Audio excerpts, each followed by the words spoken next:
Барлығына сәлем достар. Бүгін біз 2020 жылы шыққан Ситам атты драмалық фильмге шолу жасайтын боламыз. Видео қызықты болу үшін соңына дейін көріңіздер. 16 жастағы Суйон орман ішінде біреуден қашып келеді. Қыз құлап басын ұрып алады. Бақытына орай оны кездейсоқ жолаушылар байқап, ауруханаға алып барады. Дәлізде тұрған детектив телефон арқылы әріптесіне қыздың анасы қайтыс болғанын, ал әкесі шетелде жұмыс істейтінін айтады. Суйон есін жиып, өзіне келгенде детектив келіп оқиға туралы сұрайды. Бірақ қыз оның сұрақтарына жауап бермейді. Қыздың мұғалімі палатаға кіріп, мектеп оқушысының табылғанына қуанады. Кейін палатаға шабуыл жасаған бұзақылардың ата-аналары кіреді.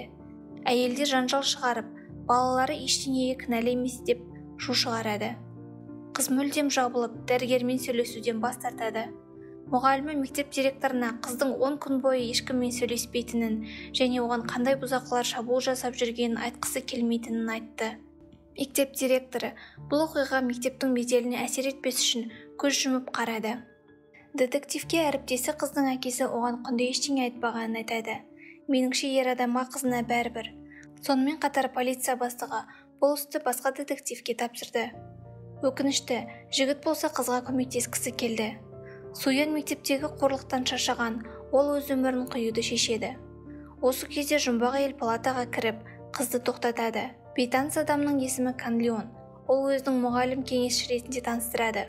Ол науқасқа оған жасаған қасіреттер туралы еске салып әңгімелейді.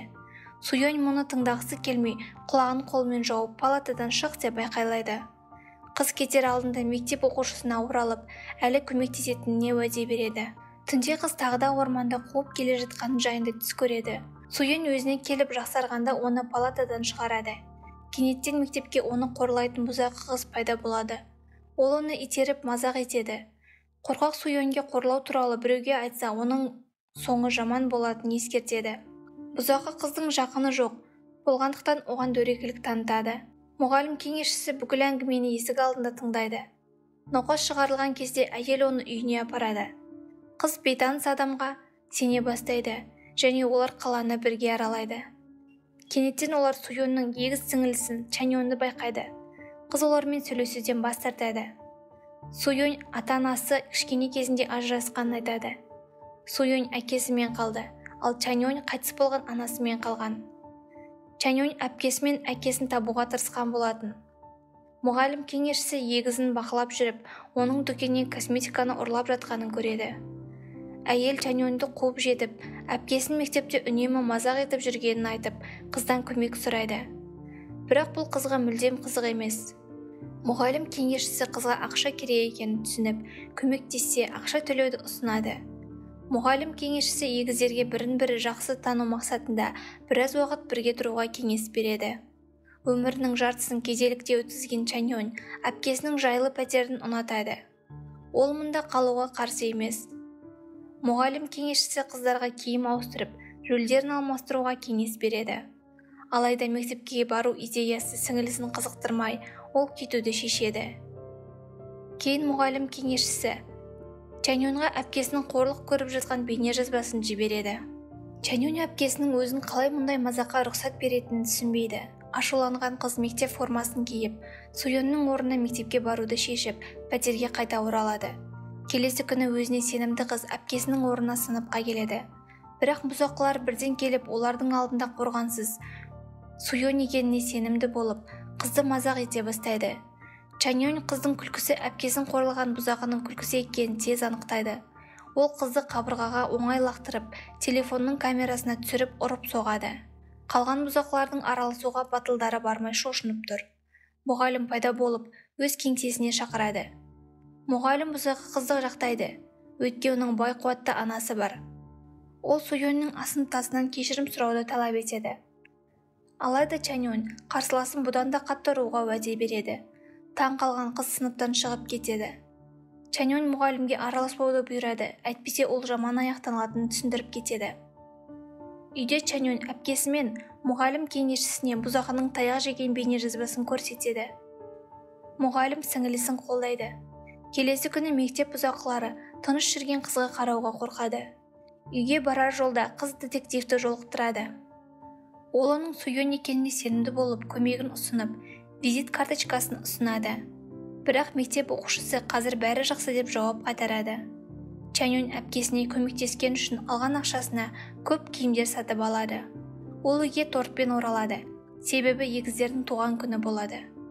Чаньон әпкесінің бай өміріне әрқашан қызғанышпен қарайтынын айтады. Ол болса, әкемді жеткілікті көрмедім және анамды қатты сағындым деп жауап береді. Кейін Суйон бұзақылардың кешіргісі келетінін, бірақ оны қалай жасайтынын білмейтінін айтады.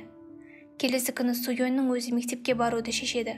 Ол директордың бай бұзақылардың анасымен әңгімесін тыңдайды. Директор өзін ақтап Суйонды басқа мектепке ауыстыруға уәде береді.